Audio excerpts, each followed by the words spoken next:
of the video are attached as Annex 16A, Annex 17A to the affidavit in support of the motion. Violation of public finance management laws as the other ground for impeachment. On or around the 6th September 2022, the governor grossly violated Articles 201 and 207 of the Constitution, grossly violated Sections 109 and 159 of the Public Finance Management Act 2012, grossly violated Sections 12 and 24 of the Public Officer Ethics Act, grossly violated Section 16 and 35 of the Leadership and Integrity Act, engaged in gross misconduct and engaged in gross abuse of office by directing the Meru Teaching and Referral Hospital to spend all revenue at source, whereas all monies received or raised or received by or on behalf of the county should be paid into the county revenue fund. Issuing waivers on fees at the Meru Teaching and Referral Hospital without the CEC member for 5 months is the only person legally empowered to grant such waivers, and directing county government officer to participate in furthering and advancing the interests of Better TV and a station owned by Mwangaza Advertiser Limited, a private company owned by the governor through her close relatives as proxies.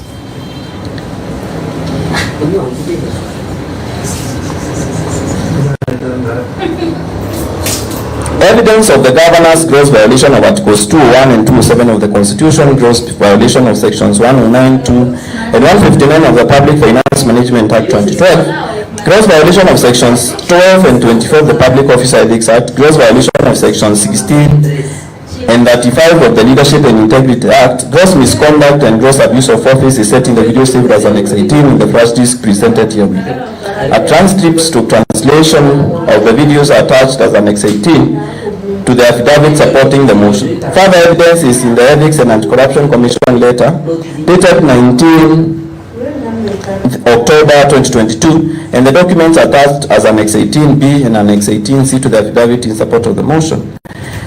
Misconduct relating to the nomination of CECs.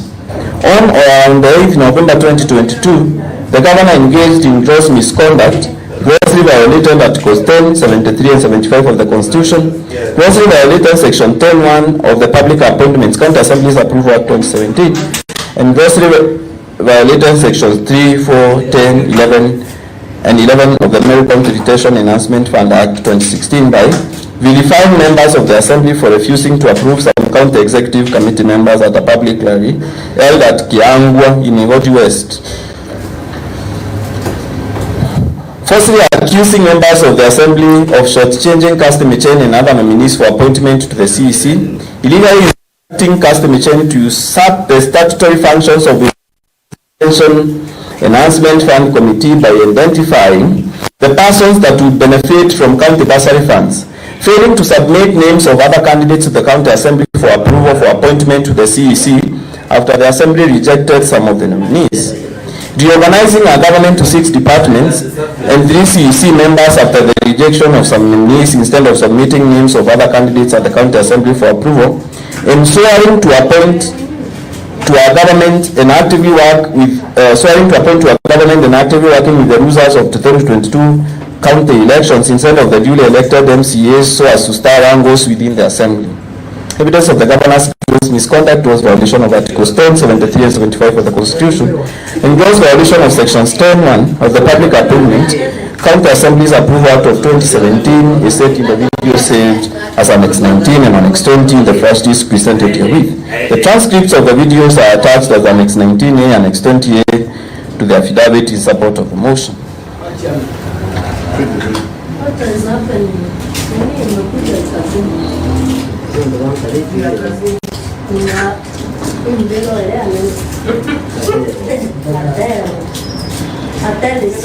Thank you, Mr. Speaker. I would like to go to the motion on the first ground of impeachment. We have various charges that have been leveled against the governor under the various grounds. The first one is nepotism, illegal appointments, unlawful dismissals, and usurpation of the constitutional and statutory functions of county organs.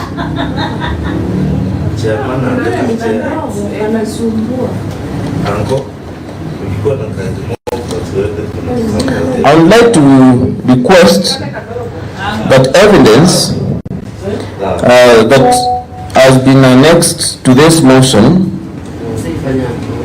as Annex 2 be played to this House, so that I can demonstrate to this Honorable House the kind of abuse of office that we have witnessed with our governor, and I also read to this Honorable House the various laws that the governor has broken by the actions she took with the appointment of her husband, Annex 2.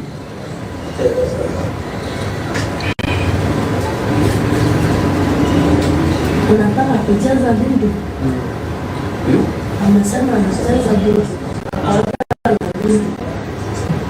So you are like that, Annex 2. Violation of sections 12 and 18. Por eso es el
na department yake.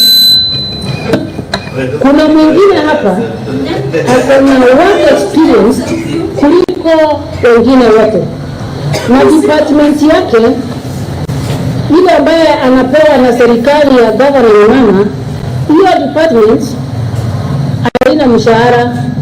Huyu atakuwa akifanya kazi free, akisaidia, akiinua wanyonge, na huyu atakuwa hata na allowances, lakini tumepatia yeye appointment, maana tunajua yeye ni mzito sana sana sana, na huyu mzito ni His Excellency the First Gentleman Honorable Meru.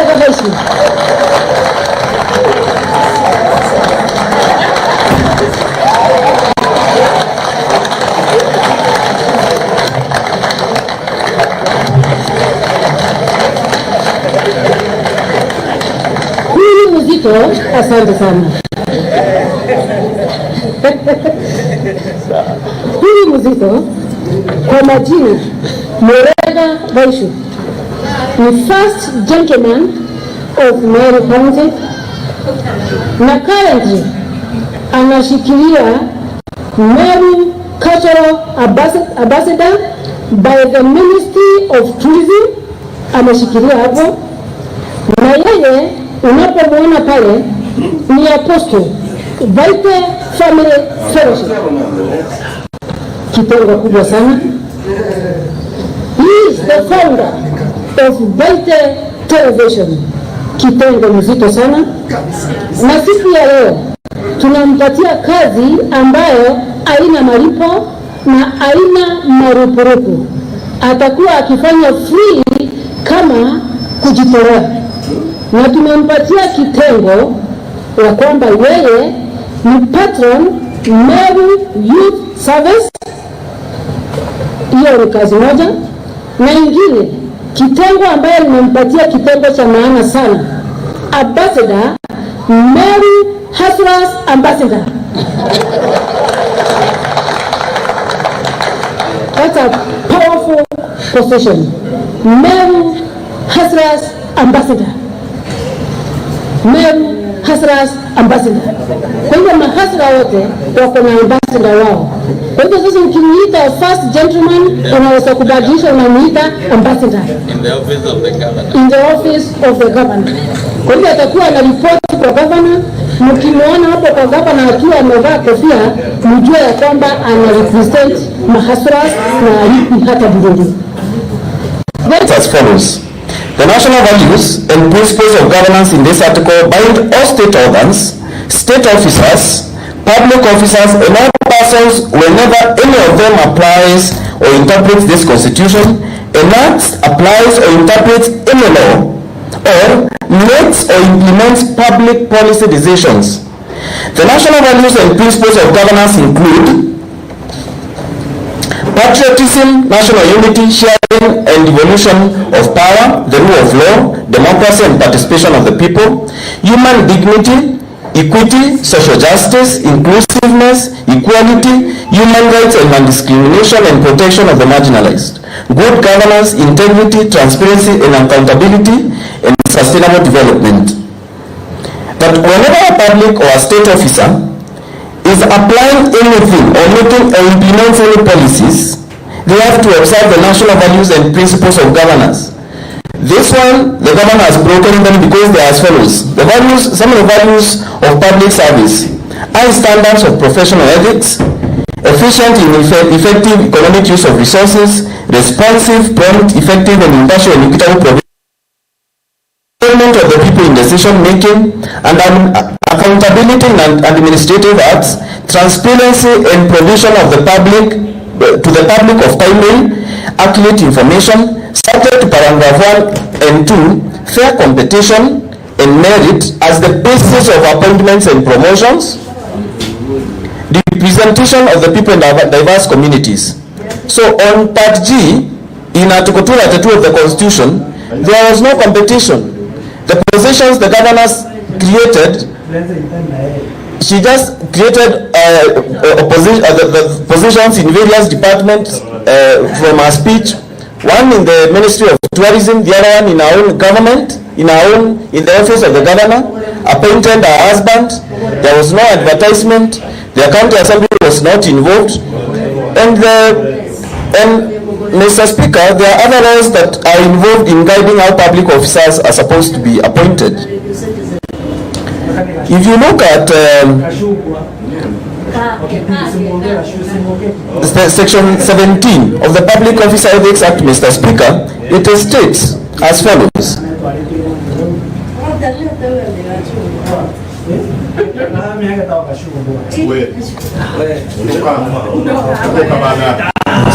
Public Officer Ethics Act, Section 17. A public officer shall not practice nepotism or favorism, Mr. Speaker. And the law is very clear, Mr. Speaker, that when you are appointing your husband to a public office that you have created yourself, is a clear demonstration that the government is practicing nepotism and favorism, which is contrary to the Public Officer Ethics Act of 2003.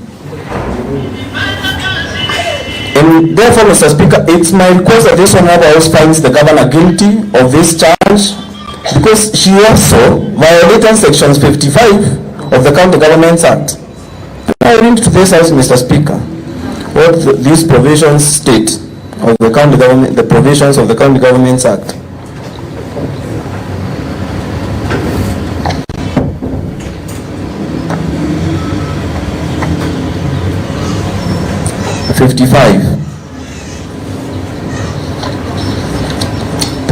Is on objectives.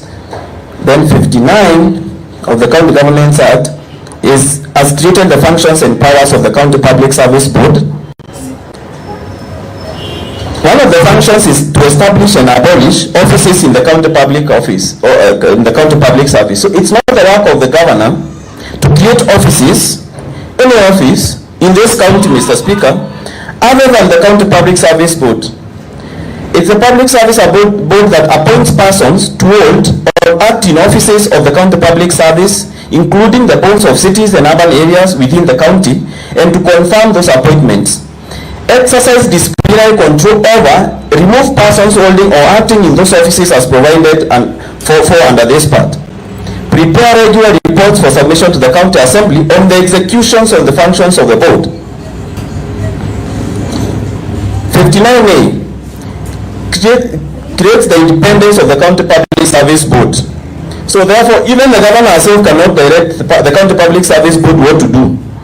In the performance of its functions under this act, the county public service board shall be independent and shall not be subject to the direction or control of any other person or authority, and adhere to the constitution, this act, and any other relevant law. Criteria for the establishment of public offices, that is 16. The criteria for the establishment of public offices is hereby set by 60. I'm not go through them. The powers of the county public service board are also to establish and abolish offices is also set in 62.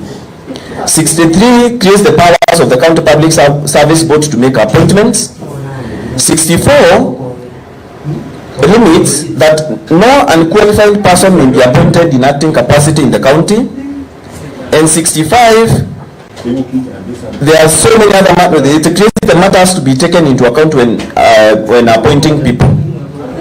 Now, the other law that the governor broke by appointing the husband to the county office are the laws created by this very house when this house passed the Meru County Service Board, the MOS Act.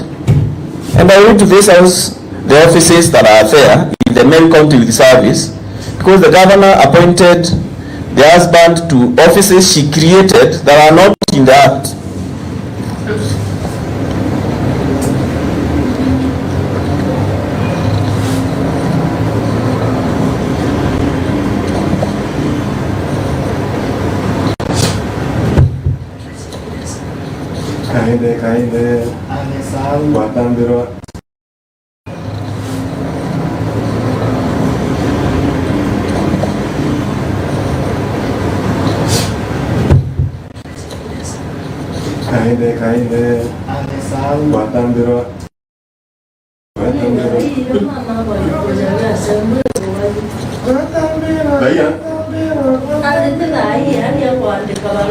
So if you look at the Meru County Service Act, it created the Meru Service Board comprising of the following members: chairperson, the chief officer responsible for youth, the chief officer responsible for education, the chief officer responsible for finance, a person competitively appointed by the executive member with the approval of the assembly who possesses the necessary qualifications and expertise in financial management or accounting in a bona fide and is a bona fide member of a professional body regulating accountancy profession and in compliance with the requirements thereof.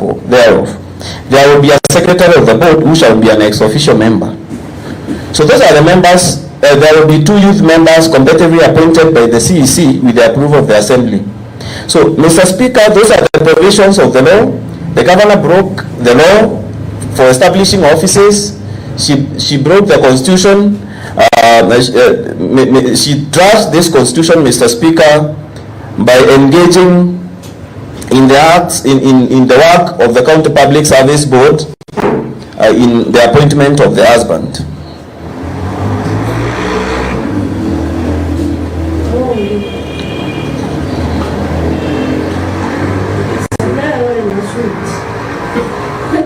I would like now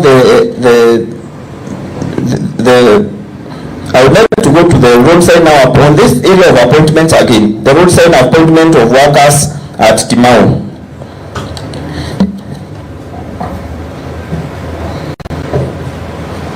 We have the video that is attached to this motion. Annex 6A.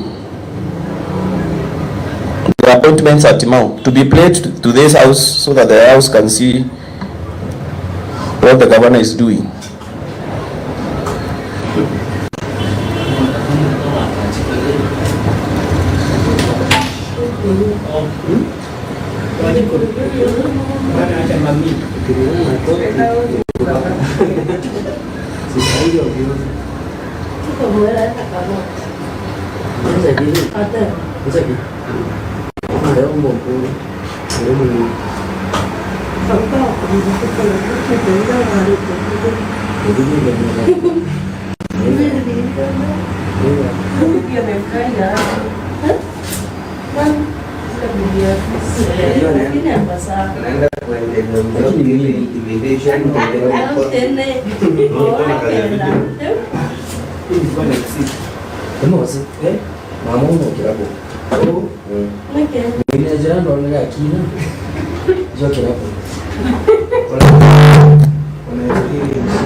members, what you have seen there, and those of us who cannot hear Kimeru, I have attached a translation of what the governor was doing at Timau.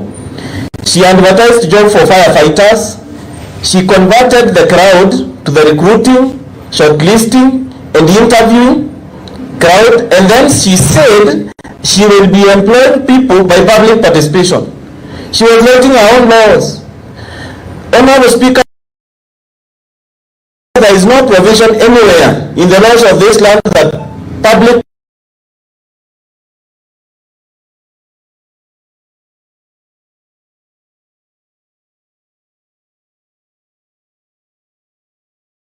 participation will be used for recruitment. It can never be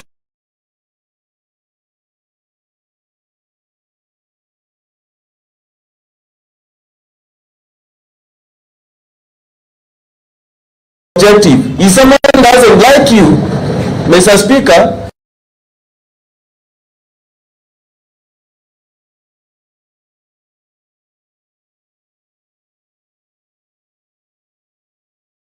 I'm not going to have you hired. And the way the governor was conducting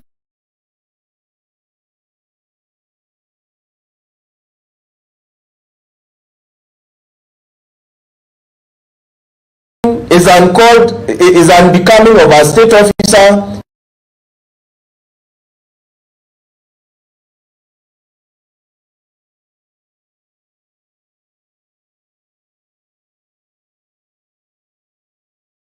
The rank of a governor.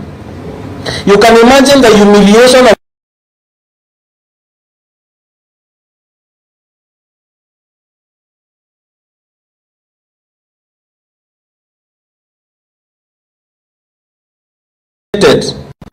most of them will even shy away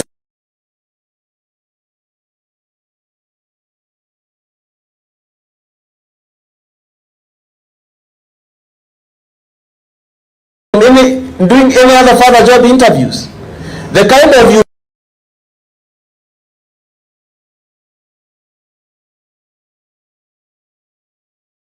humiliation those people have gone through by being subjected to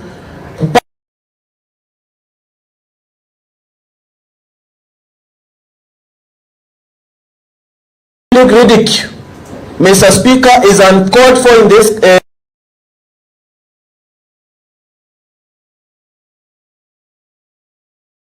republic, and this is not an example that is being set of for any future leaders of this country, Mr. Speaker. And Mr. Speaker, since the governor cannot be taken to any court for these wrongs that she is doing, this honorable assembly has been recognized together with the Senate as the court of trial for misdoings, Mr. Speaker, of the governor, Mr. Speaker, and the Constitution together with the County Governments Act and the standing orders have empowered this House, Mr. Speaker, to hold the governor to account for some of these things that she did. Mr. Speaker, the Supreme Court ruling on the Mike Sonko case states categorically that any single proof of wrongdoing, Mr. Speaker, is enough to impeach, Mr. Speaker, and is enough for any court in this country, Mr. Speaker, to hold the guilt verdict. So I urge this honorable House, Mr. Speaker, to reward the governor for the misdoings. And the rewards are set forth, Mr. Speaker, according to the law. And Mr. Speaker, it's Christmas. Christmas is coming, and I urge this House to give her a befitting Christmas gift of sending her home, Mr. Speaker, to rest.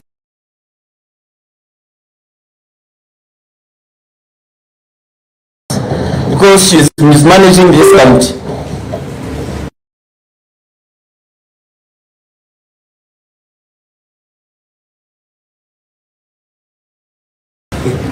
Someone can ask, what laws did she break, Mr.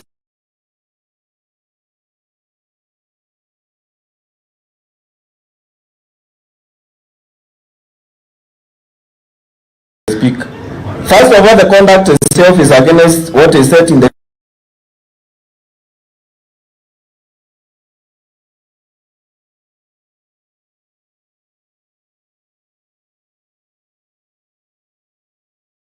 Leadership and Integrity Act of 2012.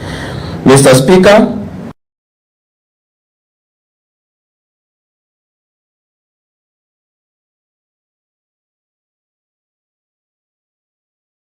and it's also one of the provisions is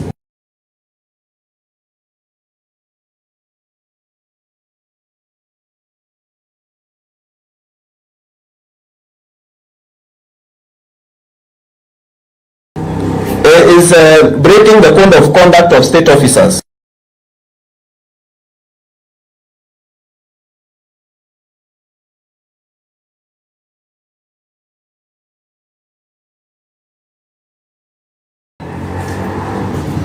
For example, if a state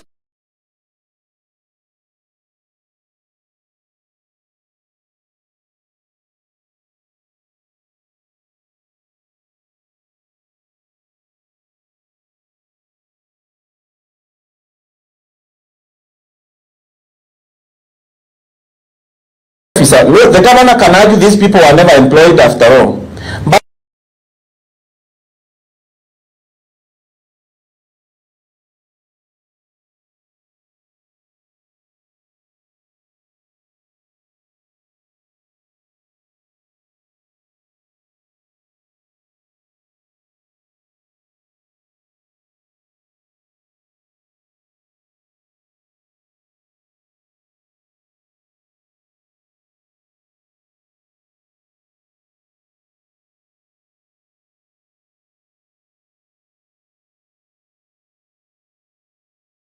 the mere implication to employ is enough